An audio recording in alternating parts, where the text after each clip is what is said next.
Well, hi, Emily. Thank you so much for joining me on the show. Pleasure. Thanks for having me, Nick. Oh no, it's great. It's great. Now, look, I'm going to go straight into this because we talked offline, and there is just so much to talk about. So I'm going to stop talking as much this time and let you do all of it. So, Deputy Executive Director of Property Council WA, do a WA division. Now, I didn't start there. You've got a lengthy No. tenure here. So, where did it start? Yeah, so I've been with the Property Council for just knocked over 4 years at the start of, sorry, in December of last year. So it's been quite a long journey. I started in the Victorian team. So I started on a contract way before that with our Right. retirement living council.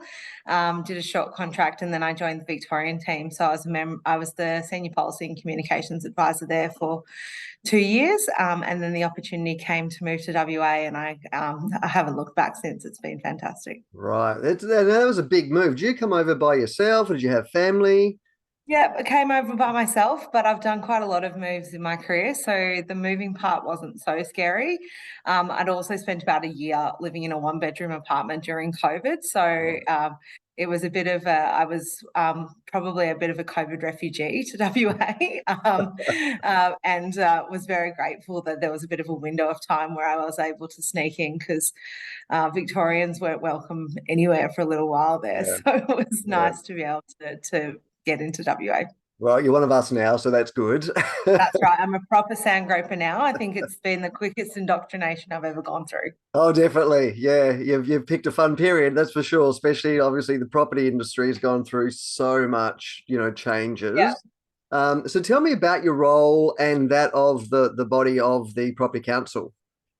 Sure. So the Property Council are the peak industry body representing the property industry. So we cover a fairly broad scope. We look after everything from industrial real estate to retirement villages to commercial office buildings, residential, high rise, residential. Build to rent. Really, if it's got built form on it, it's got our name on it as well. So we're an advocacy organisation principally, and we sort of work with our membership to make sure that we're driving outcomes that help support the property industry and delivering the built environment needs that our community relies on. So Yeah. that's everything from sort of having the ports to support our industrial capacity to ensuring that there's an adequate supply of homes so that we can retain our enviable affordability here in WA. Yeah, absolutely. Well, you've touched on a few big things there. Now, obviously, it's an industry body, so we've got around 1.4 million Australians around the country that work within the industry, Yes. which is massive. So, a lot of employment happens in property. How many people, how many members, I guess, are in WA? So we've got over 300 member companies in WA, which Mhm. is a fairly significant part of the property industry. Yeah. But you're right, 1 in 5 Australians work in and around property. So it is a huge part of our economic engine as a country. Mm. And it's not just the developers. We have a huge amount of our members are in associate industries, so lawyers, marketing specialists, architects, engineers, planners, the like. So, property, I think a lot of people think about property as being the development community, and that's certainly a very important part of it. But it is a much broader community beyond that as well. Yeah, absolutely, and some big tasks ahead as well. Now, you touched on some of those people involved with it, as in lawyers. Now, you have studied law when we I look did. way back. So you've got a bachelor's in law. You've also been involved with obviously PR, strategizing with other businesses privately when you were doing consulting for people wanting to work and talk to government. Mhm. But talk to me about the law side of things and how that's helped you now. Yeah, so it's probably a bit of a funny story. So I was I studying like them. international relations. I was studying international relations and politics, and I had great ambitions to go and work for the United Nations, which is quite a massive undertaking for a 17-year-old or for anyone really. The jobs are a bit few and far between. And I was about halfway through my degree, and I was working in a wine bar on campus, and the dean of law at our law school, Bill McNeil, would come in every now and then for lunch, and he, every time he'd come in for lunch, he'd say to me, Emily, what are you doing? Why aren't you in my law school? You need to be in my law school. And so, my mum had also been pushing me to try and add to my qualifications with a degree that had a direct career attached to it. And so, I took the plunge and I added law to my existing degree. And it's been a bit of a journey. I haven't practiced as a lawyer. I worked as a judge's associate for a year. But when I finished that, the judge I worked for jokingly remarked that when I told him in my interview that I wanted to go to the bar, he didn't realize I meant the one down the road. So, um, as much as I love the law, I think it wasn't really in my bones, but the problem solving elements of it were, the policy Yeah. elements of it were, the critical thinking elements of it were, and certainly, the love of debate all came through my law degree, and and it was a great experience. And I'm very grateful that I listened to Bill in the wine bar when he told me to stop just doing my politics degree and come and join him in law school. Awesome. It's amazing how doing one thing can open up doors and lead to different things. Even if you don't actually use it, you have been, and it's basically held you in good stead for where you are now, right? Yeah, that's right. I mean, there are so many transferable skills that come out of law. It's a brilliant degree to undertake. There's certainly a lot of dry content as well. I have a huge amount of respect for constitutional lawyers. I couldn't think of anything worse, but I think that there are many other elements that are excellent, and there's quite a lot of humorous case law out there as well that you can sink your teeth into. Oh yeah, absolutely. You got to be an avid reader. My brother is a lawyer, practicing one as well. So yes, we the debates are very good, I have to say. Sure. Okay, so you've been in PR strategizing, and that's all similar to what you're doing with this role. But was there a focused purpose on moving into property as such, or was it simply an opportunity 4 or 5 years ago? Yeah, look, I think I've always had a really deep interest in property, and my grandfather was in local government for a long period of time in New South Wales. And the thing that he was always the proudest of was the legacy infrastructure that they delivered over his time in local government. And, there's something quite special about feeling a connection to the changing shape of a city or the changing shape of a suburb. And I think every dinner party conversation has been about property since I was 12. So Yeah. I think I had a bit of a natural lean towards it. But look, there's definitely been opportunistic elements to my career as well, and I wouldn't say that it was a totally strategic decision, but it's certainly one that I've been grateful to. It was certainly a road I was grateful I went down. Yeah, awesome. Now, who you've mentioned in a post on LinkedIn actually a little while ago, and I think it was around International Women's Day, and it was a fantastically written post, and Thank you. about some of the people that have inspired you, that have helped you along the way. You said one thing, which I loved, and it was something close to my heart as well, that you've never seen gender, and I'm not going into a political thing, right? But just you've never seen gender as an obstacle to your career success. And I absolutely love that, because I see it as, well, you got the gigs, you can do the job, that's it, you're done. Yeah. So talk to me a little bit about that and some of the people that have inspired you along your journey, because there's some pretty great people there. Yeah, I mean, the best one absolutely is my mum. Yeah. She was the most kick-ass human being on the planet. I'm not sure if I could say that, but I just did. Yes, you So, can say whatever you want.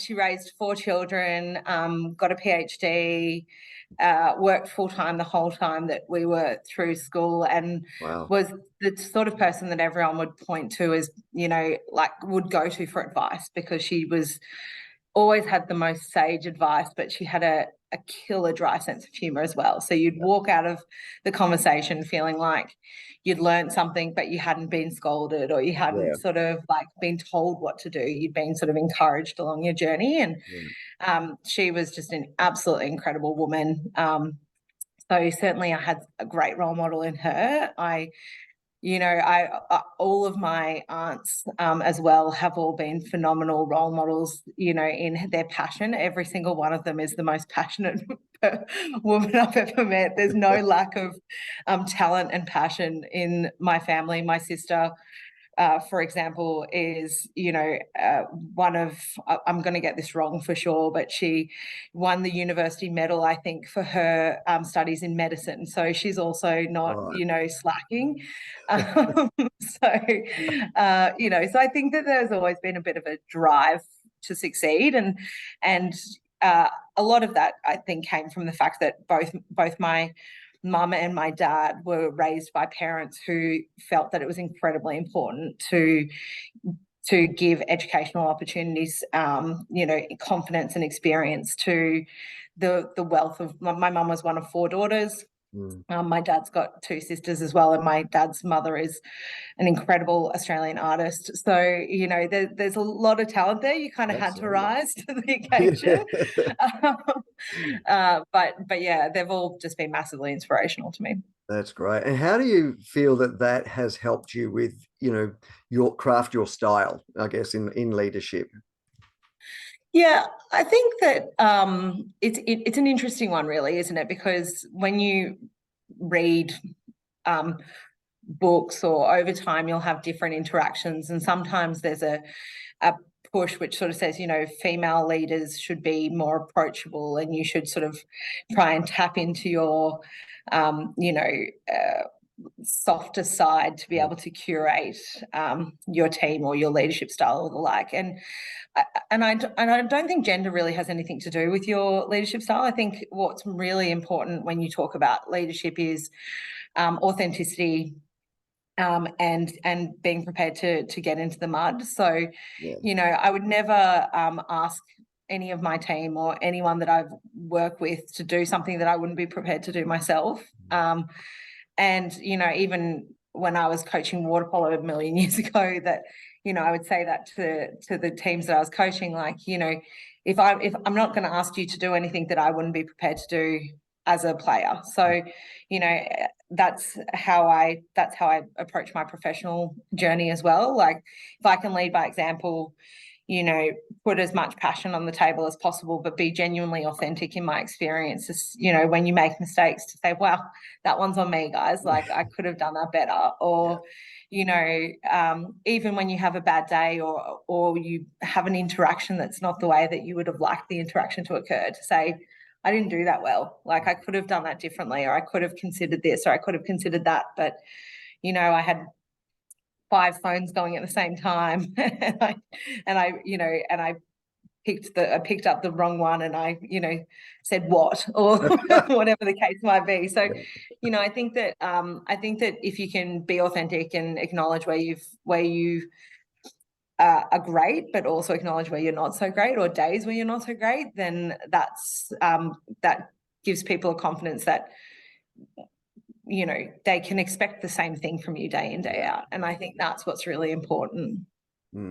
That's actually a really good comment, is even in leadership, is being consistent around that. And I have been involved I've learned from a lot of leaders, and I've experienced that inconsistency with people in leadership very close to me, actually, where you just, depending on the mood or something, you're not quite sure what to deliver. And I have to say, and I've learned this over my career, it is something I've been guilty of in the past, and something I know is part of me, and I try to address it. I don't lead as many big teams anymore. But I don't think that consistency is necessarily the benchmark. I think that that's the goal. Yeah. But I think authenticity in saying, I wasn't consistent today, Mm. or I could have done that better and I didn't. That's what people really appreciate. And Yeah. and I think if you can, I think as leaders, sometimes we need to fall on our swords and say, Oh, I 100%. could have done that a different way. Yeah, absolutely. And look, when I was having bigger teams, I often used to have a round table discussion around. I might have had an idea and set where I wanted to go, but I'd call on everyone else to say, let's talk about this feedback and whatever. And ultimately, there was one time I sat there and go, well, my idea was rubbish. That is awesome. We're going to do what you just said, and it's very hard to do. It really is, because you Yeah, feel like you've always that's got right. to driving and you don't, you know. No. You've got a team around you. Now, talking about teams, how many you got in your team, and how does it work during the day for you? You got so many things going on. Yeah, so I've got three direct report team members in my team. The property council team in WA is 8 or 9, sort of depending on how you categorize the office composition. Yeah. So we're a relatively small team, but that being said, we operate 10 industry committees. Each of them have around sort of 25 people on them. So whilst they're not sort of my direct team members, they're definitely the people that I rely on to be able to deliver our advocacy. So you know, it's a either a small team or a huge team, Yeah, depending on how you want to look at it. that's So, true. Yeah, yeah.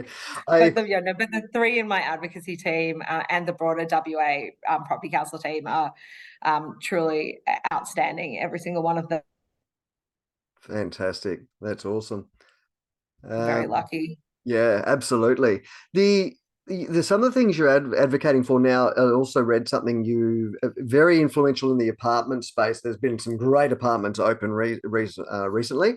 Finbar was one of them that you're at, and around stamp duty. And you mentioned also about that we've got a housing problem, right?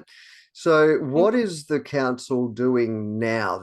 What's the hot priority that you're all sort of working on? Yeah, I mean, state government itself has acknowledged that we have a challenge with our housing Mm. market, the vacancy rates in the rental space, and the available sort of new stock coming online. Both of those indicators aren't fantastic at the moment, Yeah. but there is definitely a significant commitment to delivering new supply, and Mm. a lot of the measures that that the state government and the property council have been working and collaborating on over the last 6 months will hopefully deliver a lot of new supply to market. Some of the key changes has been the build to rent land tax concession, Mm. which was announced at last year's state budget, and the definition for projects that it will apply to came out in the last 2 weeks. Could you So explain a seeing little bit more around that build to rent, Emily, and how that sort of Yeah, works? sure. Yeah, so build to rent is an institutional rental product. So essentially, you have a developer who builds and manages the apartment over the whole life cycle of the project. So it's really a renter first model of housing. Right. So our current rental market relies on, you know, individual investors buying homes and then holding them over the long period of time. And what we know is that in periods of market, you know, fluctuation, when we see sort of some rapid market growth, like we saw at the end of at the start of last year, end of or like we have seen, sorry, over the last 2 years, Mm. some of those investors see it as an opportunity to pull out of the market. Yeah. So that was a big contributor to what happened in our rental market recently, and we had a significant number of individuals who were landlords who sold their properties, and they sold them to owner occupiers, so people who wanted to then move in. So then the family who was then renting that home had one less house on the market that was available to them. Mm. Build to rent doesn't operate that way because the model is designed for long-term rental to provide long-term rental into the market. It's you're not reliant on a mum and dad investor wanting to hold their asset for a period of time. All you're reliant on then is just being a good tenant. Yeah. So we know plenty of stories around the build to rent asset in Subiaco, Element 27, that's managed by Sentinel, for example. Mhm. They've had tenants who moved into a one-bedroom apartment, met a partner, decided to then move into the two-bedroom apartment. So they had the workspace. Now they've had a baby, and now they've moved into one of the three-bedroom apartments within that same asset. So it creates community, it creates that certainty of and security around sort of the capacity for long-term accommodation in a rental product. And it also just provides options for people who don't want to own a home. Not everyone shares the dream of a Mm. 4x2 in the suburbs with a hills hoist in the backyard. I think the way that we live is changing. People want more flexibility, they want more opportunity, they want to be close to amenity as well. So build to rent's a really excellent opportunity for that institutional capital to step in where the investment market has sort of stepped away a little bit in recent years and really provide an exceptional high quality rental product to the WA market. Yeah, thank you. That is a great explanation, because I wasn't even fully aware of how it all worked. It's interesting, a couple of points then around change of lifestyle, I guess, for people coming through. And I can attest to that because my daughter is what, 22, she'll be 23 next year. And I'm 52. And I've been brought up in the same as yourself, is like, it's, you build this house, you keep it, it's the dream, and you've got equity and what have you.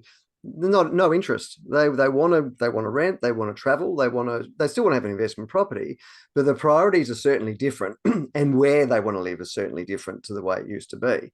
Yeah. So that's really interesting. The other question I had for you is around the stock. Is it more likely or suited to apartments only, or is it something you may see in, say, not house and land packages as such, but let's say a 3-unit side or a 6-unit side where they're just villas or townhouses? For build to rent? Yeah. Yeah, so build to rent at the moment is purely vertical residential, and Right. that has to do with sort of economies of scale around operating. So, Mhm. I think you have with most build to rent products, you'll have a dedicated concierge. If your light bulb blows or your microwave blows, they come in and replace that for you. So on the spot. So it's sort of like is made for that community style multi-residential apartment living. I think there are a couple of examples in the US and the UK of there being sort of townhouse elements to build to rent projects, but it's still quite a young market in Australia and Western Australia. So we did have the first build to rent product the first build to rent development in the country, but in the meantime, New South Wales and Victoria have gone nuts and built a heap more, and we've still got the sort of the one at the moment, or 2 stages of one. So look, I think there's certainly potential for the future, but what we're looking at the moment is really just adding to that apartment market. Yeah. Okay. And look, it makes sense because we have got so much land in WA in particular where we can do that and around great amenities, which obviously is going to save the state government and us as taxpayers spending money on, going too far north and south, which we really can't do much more anymore. Have you found the changes to legislation, the Residential Tenancy Act, has affected adversely or positively this sort of structure? Because obviously, there were a lot of landlords, like you mentioned, were selling changes to the way the tenant could behave in the property, gave them a lot more power over perhaps the landlord used to have. What are your thoughts around that? And has this been beneficial in that regard?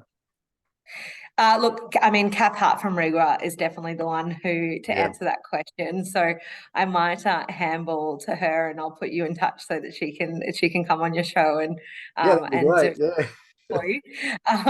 But look, what I would say is that the key to a healthy, successful residential housing market is supply. So if we can ensure that we've got enough supply coming onto the market to meet demand over the coming years, that's really the most important thing that we can do to make sure that there are enough homes for people to choose whether or not they want to rent or want to buy. So, what we'd like to see is a healthy diversity of, both the 4x2s in the suburbs, or the greenfields developments as they sort of tend to be called, but also more infill projects that give people the option to be closer to where they want to be, or as well, a variety of built to rent products, built to sell products, and the like. So diversity and supply are the key to making sure that we've got a robust and healthy market, particularly with our population set to grow as much as it is. Yeah, absolutely. And stamp duty reform would be good. I'll talk to Kath about that too. Yeah, well, look, I mean, I think stamp duty, we have seen some stamp duty reforms in the last budget, particularly for off-plan purchasing, and I think they're phenomenal changes. Firstly, the off-the-plan concession is now changed to being a concession instead of a rebate. So it used to be the case that you had to pay your stamp duty and then you'd get your money back. That's now not the case. So that's a really excellent reform that the state government have brought in. I think stamp duty is always one that everyone would like to see constantly reformed, but we did see some really positive steps at the last state budget. Yeah, no, that's great. Awesome. Now, back to you. I something else you were involved with recently, which I saw, and that was really exciting, was the the 40 under 40, excuse me. And yeah, that was amazing. How did that feel going through that process for you? Oh no, it was an exceptional experience to go through to be nominated and then to go Yeah, through the process of putting myself forward for something like that. I didn't make the top 40, which is totally okay. absolutely. The list of people who were selected are astronomical, and it's such a ringing endorsement to how much talent there is in WA. I thought, but for me as an industry representative, the most rewarding part of the whole program was all of the fabulous feedback I got from the membership and the encouragement I got from our membership Mm. throughout the period. So no, definitely a great experience, and a cracking awards night as well. Yeah, absolutely, for sure. So in the space you are now, obviously you're a significant leader in the property space, um, and a successful woman as well. You've got some amazing women leaders around you as well. What advice can you give to people who want to follow your footsteps, people that are wanting to come, whether it's in real estate or it's property or it's building? I was fortunate enough to speak to Paula West, who's the general manager of Inspired Homes, recently about this as well. And for the building industry, which has a whole other different set of, reasons why they want to try to get women into there. But what, how do you tolerate the knocks? I mean, let's face it, the property industry has historically been a boys' club, and you've come in and you've paved the way. You've gone leadership from one state, come over leadership to another state. Well, I love it. What advice can you give to young people, young women aspiring to sort of do that sort of thing? I mean, I'm in a really blessed position because the Property Council in WA has a all-female leadership team. So, Yeah. we could probably do with some diversity the other way at some point, but I would never change the team that we have because because Melissa and Sandra are the best people I could think of to work with. But I mean, I think that really when you look at construction has historically been a bit of a boys' club, and there's certainly a lot of work that's being done to rectify that. Um, uh, Property as a whole doesn't tend to be. We have a 40-40-20 commitment to across our panels and also our committees at the Property Council, and so we achieved diversity across all of our 10 industry committees in WA. We achieved diversity across all of our event discussions. So I think that certainly that's changing, but coming back to your question, which is what advice would I give to young women? I would just say follow your passion. The Don't worry about whether or not it's seen to be like a boy's job or a girl's Yeah. job, but those things don't exist anymore. Find what you're passionate about and just go for it. For young women going through their career, I would say the best advice I ever got was from a previous boss of mine, and he said to me one time, women tend to end their sentences with a higher inflection when they when they aren't entirely sure. And she said, don't do that. Just Right. finish your sentence with the same tone, because that even if you're not fully confident in what you're saying, it sounds like you are. So so if you're ever in one of those meetings where you think, I'm pretty confident that I know the right answer here, but I'm not entirely sure, please don't end it please don't end your sentence by thinking, well, that's what it is. Just say that's what it is. Yeah, yeah. That's some good advice. I hadn't even heard of that Yeah. one before. So there you go. Speaking of advice, the something I know you would have done heavily when you were studying your law, you would have been doing a lot of reading. What is something that is on your shelf now that you're reading that is it a fiction or is it Oh no, I'm a complete and utter political nerd. I'm reading Joe Hockey's new book. oh, you really? I know I can't help myself. It's just who I am. So, I do also read a lot of fiction, but at the moment I've got Joe Hockey's new book by my bed. Yeah, yeah, yeah. How's it going so far? Is it interesting? Yeah, it's great. We actually had him speak at our We run an event every year called the Property Congress. This year's one's in Adelaide. Everyone who's in property should make sure to get along. It's happening a bit later this year. But he spoke at our last Property Congress, which was last year on the Gold Coast, and was a phenomenal speaker. And some of his stories are just great, and they are just peppered throughout the book, and it's an excellent read. Yeah, absolutely. Yeah, he's good. I like him. So what's next for you? Where's I guess, your future goals, and obviously with the Property Council, hopefully here in WA, what's on the agenda? Yeah, well, I can definitely confirm my future is in WA. So, Awesome. but what does the future hold? Look, I mean, that's a great question. I'm really enjoying what I'm doing right now, and I have the privilege of representing one of the best industries in Australia, and certainly the best industry in WA. I love being an advocate for the Property Council WA membership, and so I think for me the next step is just to keep on achieving great outcomes for our members, and we'll see where the journey takes us. Yeah, absolutely. Well, look, you're perfect for this. What you're doing is fantastic. Every time we've chatted, your energy is just so catchy. I love it. So thank you so much. Where can people get hold of you if they want to have a chat to you about anything we've spoken about, and also the Yeah, industry? you can always find me on LinkedIn. I'm a pretty easy person to find. Basil Zemplis one time told me that he's got the easiest mobile number to find in Perth. I think mine's probably the second easiest to find. So reach out to Nick, get my mobile number. I don't mind. Just come Awesome. have a chat. I love a chat. Fantastic, Emily. It's been an absolute pleasure to have you on the show.